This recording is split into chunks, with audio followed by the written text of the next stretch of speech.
Namaskar everyone.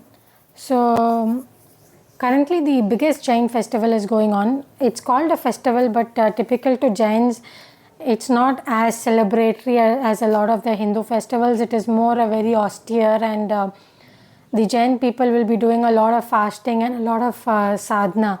So even across the entire year, if somebody has not done anything, they will try to at least ensure that these 8 days they will do some sadhana, Jain stuff, whatever.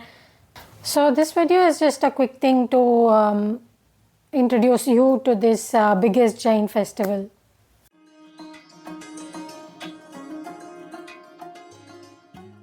So as you would know, the biggest Jain festival is the Paryushan days.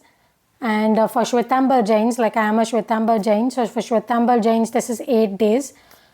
And the last day of these 8 days is called Samvatsari, which is basically the biggest day for all Jains. And for the Digambar Jains, so Shwetambar and Digambar are the two main sects. There are some other sects also, but they are smaller ones. So for the Digambars, the Samvatsari is the first day. Basically from Samvatsari they have a 10-day festival.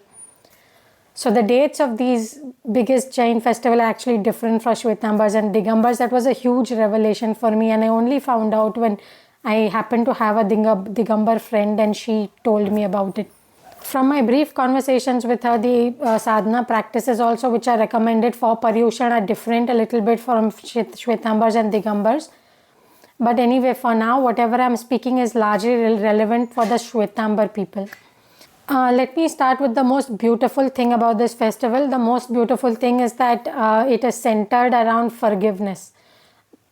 So the Samvatsari day, which technically is like the most important day, the main theme of that day is to do this whole Pratikraman, in which it's like it lasts for like 3 or 4 hours, and the whole large chunk of it is all about seeking forgiveness. First of all, acknowledging the fact that we have done many wrongs, and wrongs specifically are talking about violence. So it covers a whole bunch of activities, like day-to-day activities like walking, traveling, eating, obviously so many things that involves any kind of violence towards bacterial life, microbial life, all that stuff. Even in terms of food restrictions, right? This is the time when the food restrictions become the strictest. Maybe this is like the only festival of its kind where the entire community across the globe, they will come together in small groups, or even some of them individually will sit in the house and do that entire process where the large focus is on forgiveness. And after that whole Pratikraman, which is called Samvatsari Pratikraman, once that Samvatsari Pratikraman is over, so it starts generally around 2 o'clock or 3 o'clock, and it gets over by 5 or 6 o'clock. And after that, everyone will fast because it's part of that whole Pratikraman process. But after the Pratikraman, the culture is to, within that group itself, you will say Michchami Dukkadam, which Michchami Dukkadam is in Prakrit, I think. But the Sanskrit translation of that is Michchami Dukkadam, which basically means that may all misdeeds be fruitless. May all my misdeeds be fruitless. So any misdeed that is done in terms of speech, in terms of thought, in terms of action, let them all be fruitless. It is a way of saying forgive me, but it's, I think, a way of just saying let it be fruitless. Like even if you forgive or don't forgive, let it not have any ill fruits. And then the culture is that after that, on the next day, we would call all our relatives in our circle. Like I think depending on different households, they would call like a large number of people, or at least a small number of extended family. Like if I have to call, I would typically talk to at least like 10-15 people, if not more. And then of course there are the WhatsApp forwards and all that stuff. So that would ideally be sent in all the groups. Some people are also asked to do Michchami Dukkadam before the Samvatsari starts, or before the Paryushan only starts. A lot of people are now doing Michchami Dukkadam on Samvatsari day itself, which I find is pretty tough because see, Jainism is all about austerities, right? So a lot of people are fasting, like all these 8 days they might have only one meal, or they may have only one meal and next day fasting, again one meal and next day fasting. So they may do alternate fasting, or they may do just 2 meals but very, very basic meals, like without oil and all that stuff. It's so many different options are there, but everybody is doing something or the other. Usually the Samvatsari day everybody is fasting pretty much.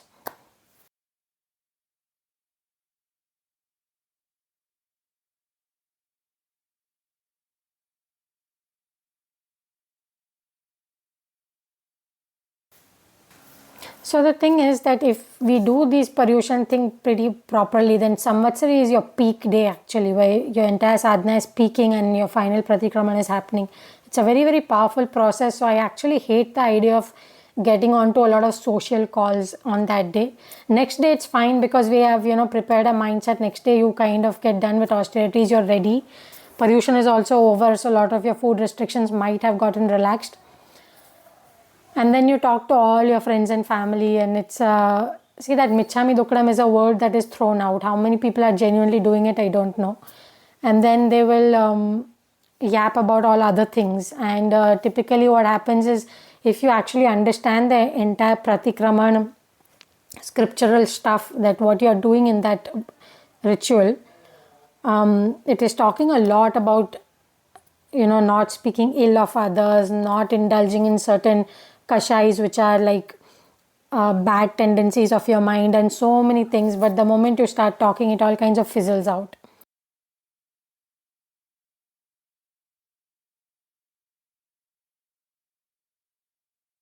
So it does have a kind of course, a positive side also, that you are ingrained with that feeling that whatever it is, just forgive it, just forgive it. Maybe there will be occasions where you actually had some fight going on with someone, but for this day you will just say Michchami Dukkadam, and at least to some extent it will get forgived. It's just because you also unconsciously will cultivate that thing of forgiving and asking for forgiveness, So in that sense, I think it is very powerful. It's just that because it is, what I have seen is that barely anyone knows what the scriptural reading is. Because because I've read through the Pratikramans, a lot of scriptures and or at least the English translations, and it's a very deep process where step by step, stage by stage, you're going and covering these violences, these mental tendencies which could go wrong, these responsibilities as a householder or as a monk, these kind of rules of behavior. So many step by step you're going through all of that. It's, if done in a thoughtful process, when you're actually thinking through everything, it's very deep, and it is, even in terms of basic integrity, it is like you are literally saying forgive me, because that Pratikraman is basically you are first asking forgiveness from God himself, or from, I don't know what we can say. We are asking basically forgiveness for all those violences, but from whom are we asking for forgiveness? I'm also not clear actually. I also need to think about this and research what exactly is there in the scripture. But the point is, it's like when you are doing that kind of a Solomon ritual, and imagine large number of people don't know what is written in the scripture. They are simply sitting in the ritual and somebody is reading the scripture out. Even the person who's reading the scripture out is reading it because they have learnt the pronunciations from someone elderly. They also may not know the meaning. So that is where I think the biggest problem comes in, that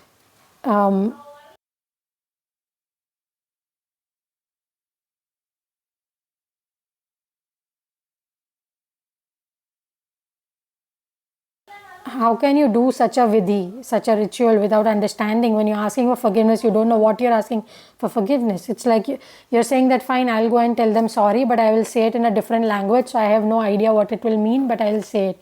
It can't be right. So that is where my problem starts.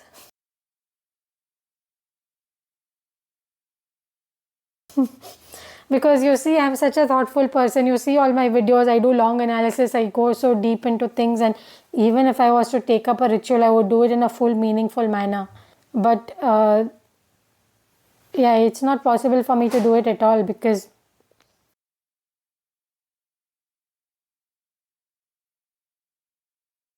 so one of the things that ends up coming in all of these things we are asking for forgiveness is that there is actually one section which talks about, if I have lost my path, Like if I am not seeing Jainism as the greatest authority or the greatest path, spiritual path of towards enlightenment, in that case I've lost my path, and then I have to ask forgiveness for that. If I've gone to a guru that's outside of Jainism, I have to ask forgiveness for that. If I have seen any deity outside of Jainism, and then I have to ask forgiveness for that. I cannot do this.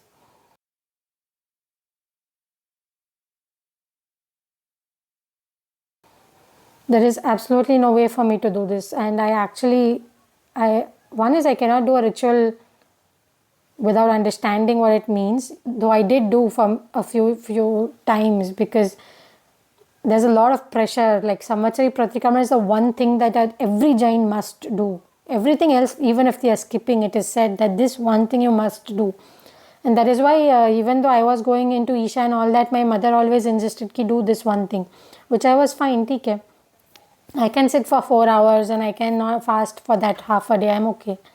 But of course I couldn't simply sit there not understanding what's happening. So after 2-3 times I went and researched the entire meaning of it.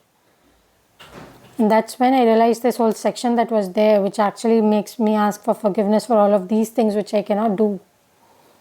Because obviously my guru is outside of Jainism, like Sadguru and all that stuff. So basically from that day I stopped doing the traditional Pratikraman, and I explained to my mother also, because now nobody can ask me to do it because it's absolutely not possible for me to do it. I did a few times, I did some other Pratikramans, like for example there are 2 paths like Srimad Rajchandra and Dada Bhagwan. The 2 are like spiritual paths from Jainism.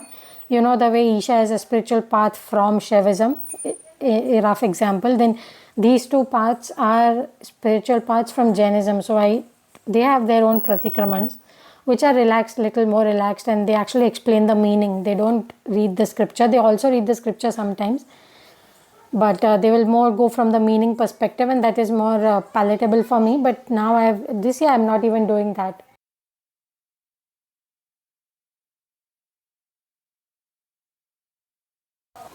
Why the Samvatsari Pratikraman is extremely important is because from what I understand, Mavi Swami had said to every Jain person that you must do at least this much every single day. This much is like some 6 rules he had given. Do these 6 things. So later on, the acharyas and all said that doing 6 things is tough for the householder. So we will combine it into one ritual, which will last like 40 minutes or something. And that one ritual was the Pratikraman. So the Pratikraman ritual is supposed to be done on a daily basis. However, so if you can't do the daily one, then you can do the Pratikraman that is done fortnightly or once in 4 months or something like that. However, there is the one Pratikraman that is supposed to be done once in the whole year, which is the Samvatsari Pratikraman, and that is why the Samvatsari Pratikraman becomes the most important one, because it says that whether you've done the Pratikraman daily or not done the Pratikraman daily, this one you must do. Especially if you've missed doing a lot of tap and fasting and all those kind of sadhana stuffs, then the one basic thing that every Jain must do is the Samvatsari Pratikraman. That's how the Samvatsari Pratikraman has become really important. But as I mentioned, it has this whole bunch of rules, because of which it is out. I mean, I cannot do it at all. So what a lot of people are doing, like some relatives of mine, for example, anyway, there is like an intercaste marriage. No, there's a Jain guy and he's married like a Hindu girl. So anyway, then they do a Pratikraman, which is basically like they just go to the temple and in the mind they just ask for forgiveness from everyone. And they forgive everyone. So basically like a cleansing of the mind situation is done. As far as I know, they spend only 15 minutes or something on it, but something like this could be done for a little longer period of time as well. So options exist, but this is currently the situation, and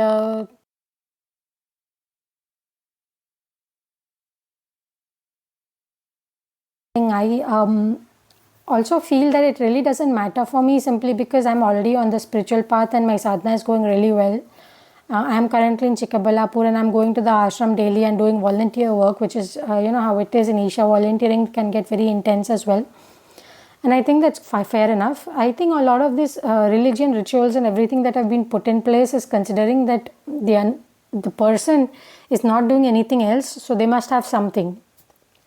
When a person is on a path, on a different, with a guru and with a path, it is fine. I don't think then that religion rules start applying. I think all of us realize that what happens is that Mahavir Swami would have laid down a spiritual path which everyone can follow, but then when it becomes a religion, then it is just being stuffed on you as it becomes a more of a social rule rather than a spiritual existential impact thing. Because a sadhana is not a social rule. The sadhana is something that's truly impacting you from deep within, and that's how it has to be done. And that is why if I'm doing it through Isha, that is okay. That's all I feel. So my thinking was more that instead of, if it is Paryushan, which is like great important days for Jains, I should just do my own stuff more intensely. That's all. Which means that I could just go to the Isha ashram and do more intense volunteering for the 8 days. I think that is a great approach, to be very honest, for me at this stage. Since you watched so far, just letting you know that I have some premium content for members of this channel only.